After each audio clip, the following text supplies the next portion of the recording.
ഈ നടന്നു പോകുന്നത് വലിയ സ്വപ്നത്തിലേക്കാണ് കേട്ടോ. കുറേ കാലമായിട്ട് സ്വപ്നം കണ്ടതാ ഇവളെ ഒരു സിനിമയിൽ അഭിനയിക്കണമെന്ന്. അങ്ങനെ ഞങ്ങൾ പീരുമേടെത്തി. ഇവിടെ നല്ല വ്യൂ ആണ്, ഇവിടെ നല്ല ഭംഗിയുള്ള സ്ഥലത്താണ് ഞങ്ങൾക്ക് സ്റ്റേ കിട്ടിയത്. അവിടുന്ന് ലൊക്കേഷനിലേക്കുള്ള യാത്രയാണ്, നല്ല സ്ഥലമാണ്.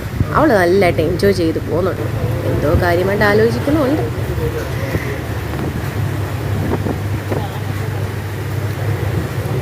കുറേ സ്ഥലം ഞങ്ങൾക്ക് കട്ടായി പോയി കേട്ടോ. ഞങ്ങൾ തിരിച്ചു പോയത് ബസ്സിലായിരുന്നു, അതുകൊണ്ട് തന്നെ ആ ചുരമൊക്കെ ഇറങ്ങി അടിപൊളിയായിരുന്നു. സിനിമയുടെ ഷൂട്ടൊക്കെ കഴിഞ്ഞു, റെക്കോർഡിങ് കഴിഞ്ഞു. ഇത് നമ്മുടെ സ്വന്തം മായച്ചേച്ചിയാണ്. മായച്ചേച്ചി അതിനകത്ത് അഭിനയിക്കുന്നുണ്ട്. ഇത് അൽത്താഫ് സാറാണ്. അൽത്താഫ് സാർ അതിൻ്റെ കൂടെ അഭിനയിക്കുന്നുണ്ട്. എന്നെ സാറിനെ പറഞ്ഞു തരണ്ടല്ലോ, ഭയങ്കര കോമഡിയല്ലേ. സിനിമയുടെ പേര് എന്ത് സ്വന്തം പുണ്യ